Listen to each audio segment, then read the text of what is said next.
খালি কথা মোৰ লগত ব্লেকমেইল কৰি নাথাকিবা, কৈ দিছোঁ। খোৱাৰ বুজি নাই, কিবা নাই। তোমালোকে দলালি ফুটেন্টি মই ভালকৈ চিনাই আছে। আৰু মোক হেৰি কৰিলেও মই আকৰি নহয়।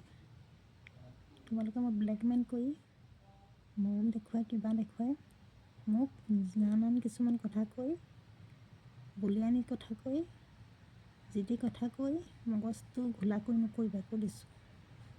তোমালোকৰ মই প্লেন, কৌশল, বুদ্ধি সকলো বুজি পাওঁ। বুজি নোপোৱা ছোৱালী নহয়। গায়ক হিচাপে যেতিয়া হৈছিলে, তেতিয়া চিনাকি হৈছিলে, তেতিয়া মই সম্পূৰ্ণ সেই হিচাপতহে ভাবিছিলোঁ। যেতিয়া প্ৰকৃত পৰিচয় ওলালে তেতিয়া বুজি পালোঁ।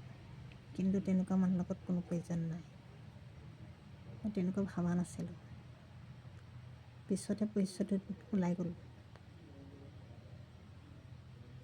মই যিটো ভাবিছিলোঁ কিন্তু তাতকৈ বেলেগ ধৰণৰ।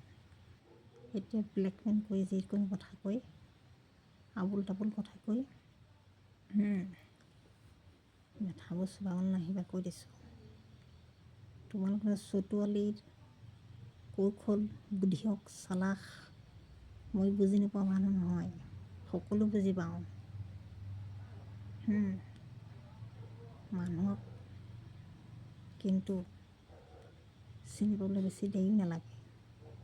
লাহে লাহে মানুহ পটককৈ চিনিব নোৱাৰি, কিন্তু পাছতে চিনা যায় কেনেকুৱা বস্তু, কোন ধৰণৰ মানুহ হয়, মানুহক কি চিন্তা কৰি থাকে, মনত কি পঢ়ি আছে, কি নাই, সকলো বুজি পাওঁ।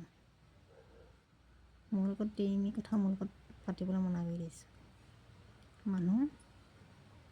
মানুহলৈ যদি বন্ধুত্ব সাজিব নাজানে, বন্ধুত্ব যদি মনত দিলত নাই, দুষ্ট যদি মানুহৰ দুৰ্নীতিক কিছুমান অলাগতিয়াল লোকৰ প্ৰতি শত্ৰুতা বহি ৰখা মানুহৰ লগত কোনো প্ৰয়োজন নাই।